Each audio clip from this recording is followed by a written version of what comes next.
সালের, যখন বেলফোর্টের বয়স মাত্র 25 বছর ছিল। সে আসলে একটি মধ্যবিত্ত পরিবারের সন্তান ছিল, আর এখন তার পরিবারে সে আর তার সদ্য বিয়ে করা ওয়াইফ রয়েছে। ক্যারিয়ার হিসেবে বেলফোর্ট ওয়াল স্ট্রিটের একটি স্টক ব্রোকার কোম্পানিতে কাজ নেয়। স্টক ব্রোকারদের মূলত কাজ হচ্ছে বিভিন্ন কোম্পানির শেয়ার বেচাকেনা করে দেওয়া, যার ফলে ব্রোকাররা একটা কমিশন পায়। তো মুভির শুরুতেই বেলফোর্টকে একদম সুটেড বুটেড অবস্থায় দেখা যায়, কারণ আজকে তার কাজের প্রথম দিন। সে অফিসে আসার পর তার সিনিয়র তাকে কাজকর্ম বুঝিয়ে দেয়। এই সিনিয়রের নাম হলো হান্না এবং সে প্রচুর টাকা ইনকাম করে। এখানে আমরা জানতে পারি বেলফোর্ট অনেক বুদ্ধিমান ছিল, এমনকি যে তার ইন্টারভিউ নিয়েছিল তার কাছেই সে শেয়ার বিক্রি করেছে। এসব জেনে হান্নাও বেশ ইমপ্রেস হয়, তাই লাঞ্চ আওয়ারে হান্না তাকে লাঞ্চের জন্য নিয়ে যায়। কিন্তু হান্না এখানে অনেক পরিমাণ ড্রাগস নেয় এবং বেলফোর্টকে বলে যে এই ড্রাগস থেকেই সে কাজ করার শক্তি পায়। বেলফোর্ট তখন জিজ্ঞেস করে ব্রোকারি করে সে কিভাবে প্রচুর টাকা ইনকাম করে। হান্না জানায় যে সে আসলে তার ক্লায়েন্টের ব্যাপারে ভাবে না, বরং নিজে কিভাবে বেশি কমিশন পাবে সেই ব্যাপারেই ফোকাস করে। হান্নার এই টেকনিক জানার পর বেলফোর্ট বুঝে যায় তার মানে তারও এটাই ফোকাস করতে হবে। এরপর দেখা যায় যথারীতি তার কাজ চলছিল, মোটামুটি ইনকাম করে সে বেশ হ্যাপি ছিল। কিন্তু ঠিক 1 মাস পরেই তার কাজের মধ্যে হঠাৎ একটা ঝড় আসে, কেননা সারা পৃথিবীর শেয়ার বাজারে একদিনে ধস নেমে যায়, যেই দিনটিকে আমেরিকার ইতিহাসে ব্ল্যাক মানডে বলা হয়। ফলে বেলফোর্টের সেই কোম্পানি বন্ধ হয়ে যায় এবং সে খুব হতাশ হয়ে পড়ে।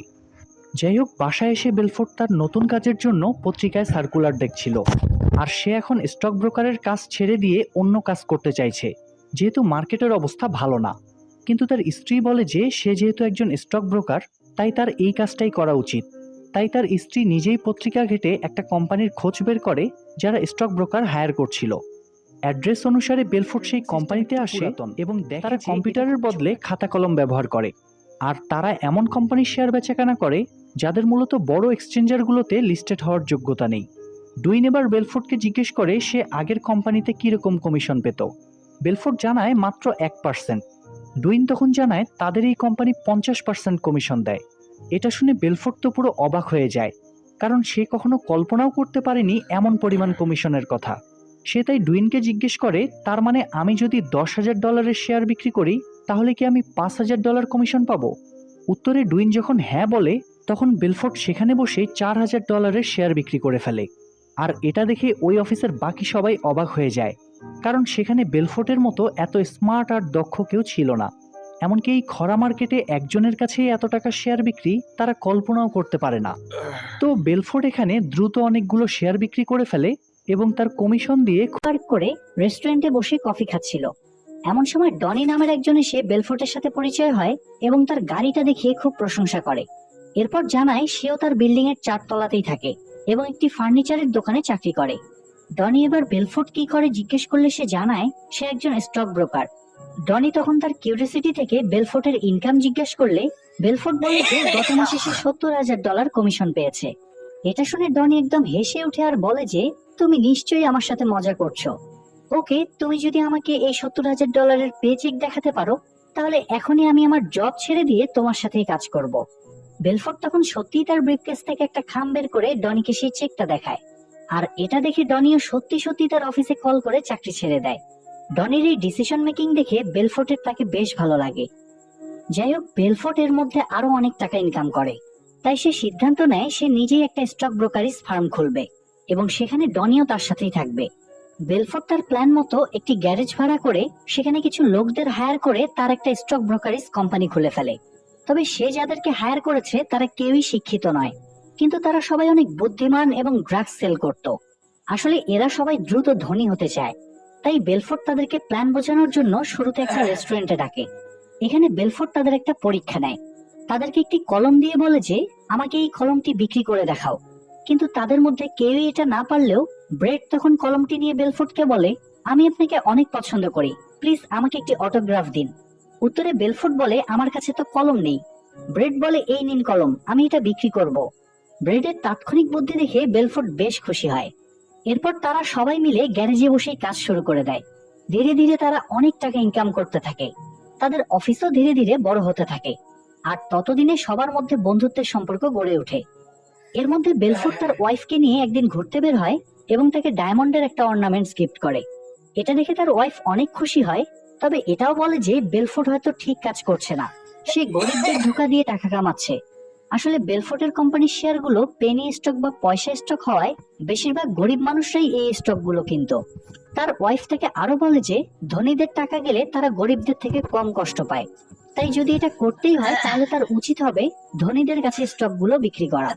এখানে বেলফোর্ট তার ওয়াইফের কথাটা খুব পজিটিভলি নেয়, তাই সে তখন থেকে বড় লোকদের কাছে স্টক বিক্রি করার প্ল্যান করে।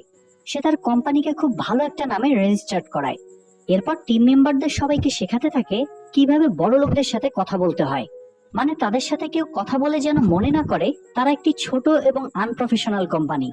এরপর তারা প্ল্যান করে এখন থেকে তারা প্রথমে বড় বড় কোম্পানির শেয়ারগুলো নিয়ে ক্লায়েন্টদের বলবে। এতে বড় লোকরা খুব সহজেই তাদেরকে বিশ্বাস করবে, আর সেই সুযোগে তারা তাদের পেনি স্টকগুলো বড় লোকদের কাছে বিক্রি করবে। ফলে তাদের কোম্পানি এবং নিজেদের ইনকামও অনেক বাড়বে। তো প্ল্যান মতো তারা তাই করতে থাকে। তাদের অফিস এখন অনেক বড় হয়ে যায় এবং কর্মচারীর সংখ্যাও অনেক বাড়তে থাকে। তারা প্রচুর পরিমাণে শেয়ার বিক্রি করতে থাকে। ফলে তাদের এই সফলতার জন্য মাঝে মাঝে অফিসে পার্টি করত। সেই পার্টিতে ড্রাগস সহ সব ব্যবস্থাই থাকতো। এমনকি তাদের কোম্পানি এতটাই জনপ্রিয় হয়ে ওঠে যে আমেরিকার জনপ্রিয় ম্যাগাজিন ফোর্বস বেলফোর্টের একটা ইন্টারভিউ নেয়। তবে ইন্টারভিউ পজিটিভলি নিলেও ফোর্বস বেলফোর্ট ও তার কোম্পানির ব্যাপারে সব নেগেটিভ কথা লেখে, এবং সেই ফিচারের হেডলাইনটাই থাকে the Wolf of Wall Street. কিন্তু নেগেটিভলি লেখা সত্ত্বেও বেলফোর্ট অনেক জনপ্রিয় হয়ে যায়, কারণ ফোর্বসের মতো ম্যাগাজিন তার ফিচার করেছে। তাই দেশের সব এক্সপার্ট ব্রোকাররা এসে এখন তার কোম্পানিতে কাজ করা শুরু করে। ফলে বেলফোর্টের কোম্পানি আরো বড় হতে থাকে। তারা আরো বেশি করে পার্টি করতে থাকে এবং নোংরামির সর্বোচ্চ সীমা ছাড়িয়ে যায়, যা হয়তো আমরা এই ভিডিওতে দেখাতে পারছি না। আসলে বেলফোর্ট তার কোম্পানির সেলস বাড়ানোর জন্য ইচ্ছা করেই ব্রোকারদেরকে এতটাই আনন্দে মত্ত রাখতো যেন তারা এটাকেই তাদের আসল মালিক হুট করেই স্টকগুলো বিক্রি করতে শুরু করে। ফলে তার কাছে থাকা বাকি শেয়ারগুলোর দাম অনেক কমে যায়। অন্যদিকে নাওমি এসে খবর দেয় তার আন্টি অ্যানা মারা গিয়েছে, অর্থাৎ যার নামে সুইস ব্যাংকে বেলফোর্টের $20 মিলিয়ন রাখা আছে। এটা শুনে বেলফোর্ট সাথে সাথে সুইস ব্যাংকে সেই ব্রোকারকে ফোন দেয়। তবে ব্রোকার জানায় অ্যানা মারা যাওয়ার আগে বেলফোর্টকে তার ওয়ারিশ হিসেবে ঘোষণা করেছে, তাই সে এখন নিশ্চিন্তে টাকাগুলো নিতে পারবে। তবে এর জন্য তাকে আজকেই সুইজারল্যান্ডে আসতে হবে, কারণ অনেকগুলো প্রসিডিউর আছে। বেলফোর্ট তাই আর দেরি না করে তার ইয়ট নিয়ে রওনা দিতে চায়। তবে ইয়টের ক্যাপ্টেন তাকে জানায় আজকে সাগরের অবস্থা ভালো না, যে কোনো সময় ঝড় উঠতে পারে। কিন্তু বেলফোর্ট তারপরেও তাকে সুইজারল্যান্ডের দিকে যেতে বাধ্য করে। আর এরপরের দৃশ্যেই দেখা যায় সত্যিই তাদের ইয়টটি ঘূর্ণিঝড়ে পড়েছে। বড় বড় ঢেউ তাদের ইয়টকে ধাক্কা দিচ্ছে, আর এক পর্যায়ে একটি বড় ঢেউ এসে তাদের ইয়টকে আঘাত করে, ফলে তাদের ইয়টটি উল্টে যায়। যদিও শেষ মুহূর্তে ইটালিয়ান নৌবাহিনী এসে হেলিকপ্টার দিয়ে তাদেরকে উদ্ধার করে। এরপর বেলফোর্ট যখন সেই নৌবাহিনীর শিপে রেস্ট নিচ্ছিল, তখন সে জানালা দিয়ে দেখে যে যেই বিমানটি সে তাদেরকে নিয়ে যাওয়ার জন্য হায়ার করেছিল সেটি সমুদ্রের মাঝখানে এসে ক্র্যাশ করে এবং বিমানে থাকা পাইলট এবং ক্রুরা মারা যায়। এটা দেখে বেলফোর্ট অনুধাবন করে যে এটাও তার সকল টাকাও সেখানে আটকে যায়। এমনকি সে বাড়ি ফিরে একটি ক্রাইমে পুলিশের কাছে ধরা পড়ে যায়, আর যার ফলে তারা বেলফোর্টের ব্যাপারেও সবকিছু বলে দেয়। ফলে এফবিআই এবার বেলফোর্টকে গ্রেফতার করে। যদিও বেলফোর্ট এখানে সেই অর্থ পাচারের দোষ স্বীকার করে নেয়, তাই আদালত তাকে $10 মিলিয়ন জরিমানা করে। কিন্তু তার সব টাকাই তো সুইস ব্যাংকে আটকা আছে। আদালত তাই তার পায়ে একটা জিপিএস ট্র্যাকার লাগিয়ে গৃহবন্দী করে রাখে, যেন সে পালাতে না পারে। ফলে এখন সে তার বাড়ি বিক্রি করে হলেও জরিমানার টাকা পরিশোধ করতে চায়। কিন্তু ডনি তার সাথে দেখা করতে এসে বলে যে সে যেন তার বাড়ি বিক্রি না করে। ডনি এবং বাকিরা মিলে জরিমানার $10 মিলিয়ন জোগাড় করবে। এটা শুনে বেলফোর্ট অনেক খুশি হয়। তবে এফবিআই বেলফোর্টকে আবার ডেকে বলে যে বেলফোর্ট যদি তাদেরকে অন্য সব ফ্রড স্টক ব্রোকারদের ধরতে হেল্প করে, তাহলে তারা বেলফোর্টের সাজা কমানোর জন্য সুপারিশ করবে। কারণ অর্থ পাচার ছাড়াও বেলফোর্টের কোম্পানি যেই ক্রাইম করেছে তাতে তার প্রায় 20 বছরের জেল হতে পারে। অন্যদিকে বাচ্চাদের কথা চিন্তা করে নাওমি বেলফোর্টকে ডনির কাছে পাঠায় তার সম্পর্কে তথ্য নিতে। তবে বেলফোর্ট তার বন্ধুকে বাঁচানোর জন্য তাকে একটি চিরকুট দেয়, যেখানে লেখা ছিল এফবিআই তার শরীরে মাইক্রোফোন লাগিয়ে দিয়েছে, তাই সে যেন এমন কিছু না বলে যাতে তারা ফেঁসে যায়। আর তাই ডনিও সেখানে তেমন কিছুই বলে না। কিন্তু পরের দিন দেখা যায় এফবিআই বেলফোর্টের বাড়িতে এসে সেই চিরকুটটা তাকে দেখায়, যেটা সে ডনিকে দিয়েছিল। আসলে ডনি মূলত নিজের সাজা কমানোর জন্য এফবিআই এর কাছে আগে থেকেই আত্মসমর্পণ করে। ফলে এফবিআই এবার বেলফোর্টের ব্যাপারে বেশ চড়াও হয় এবং তাকে গ্রেফতার করে। তাই বেলফোর্টও এবার এফবিআই এর কাছে সকল সত্যি স্বীকার করে নেয় এবং অনেক ফ্রড স্টক ব্রোকার ধরতে সহযোগিতা করে। ফলে একদম শেষে দেখা যায় প্রশাসনকে সহযোগিতা করার জন্য আদালত বেলফোর্টের 20 বছরের শাস্তি কমিয়ে 3 বছর করে দেয়। আর এই 3 বছর জেল খেটে বেলফোর্ট পুরোপুরি শুধরে যায়। জেল থেকে বের হয়ে সে একজন সেলস ট্রেনার হিসেবে তার নতুন ক্যারিয়ার শুরু করে এবং বেলফোর্ট বাস্তবে এখনো